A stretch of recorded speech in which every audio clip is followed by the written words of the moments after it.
સુરેન્દ્રનગર શહેરની અગ્રણી શૈક્ષણિક સંસ્થા દર્શન વિદ્યાલય ખાતે ત્રિવિધ કાર્યક્રમોનો ભવ્ય સમન્વય જોવા મળ્યો હતો। આ કાર્યક્રમોમાં મોટી સંખ્યામાં વિદ્યાર્થીઓ, વાલીઓ અને મહાનુભાવો ઉપસ્થિત રહ્યા હતા। વિજ્ઞાન મેળામાં કુલ 366 વિદ્યાર્થીઓએ ભાગ લીધો હતો। આ વિદ્યાર્થીઓએ 192થી વધુ પ્રકારની વિવિધ કૃતિઓ રજૂ કરી હતી, જેમાં તેમની વૈજ્ઞાનિક સમજ અને સર્જનાત્મકતા પ્રદર્શિત થઈ હતી।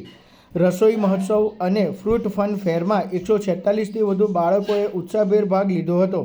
મોટી સંખ્યામાં વિદ્યાર્થીઓ અને વાલીઓએ વિજ્ઞાન મેળામાં રજૂ કરાયેલી વિવિધ કૃતિઓ તેમજ અન્ય કાર્યક્રમોને નિહાળ્યા હતા। વિજ્ઞાન મેળામાં ભાગ લેનાર તમામ બાળકોને પ્રમાણપત્ર આપી પ્રોત્સાહિત કરવામાં આવ્યા હતા। સુરેન્દ્રનગર જિલ્લા શિક્ષણ અધિકારી AM ઓઝા, સ્ટાફ, વિદ્યાર્થીઓ તેમજ મોટી સંખ્યામાં વાલીઓએ આ કાર્યક્રમની મુલાકાત લીધી હતી। 3 પ્રકારનો મહોત્સવ, એમાં fun fair, fruit fun fruit, રસોઈ મહોત્સવ અને વિજ્ઞાન પ્રદર્શન યોજાયું। એમાં 366 જેટલા વિદ્યાર્થીઓએ ભાગ લીધો।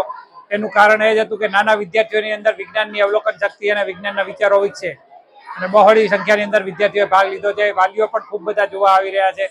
શાળા પરિવારે જે આયોજન કર્યું છે એના માટે શાળા પરિવારને ખૂબ અભિનંદન પાઠવું।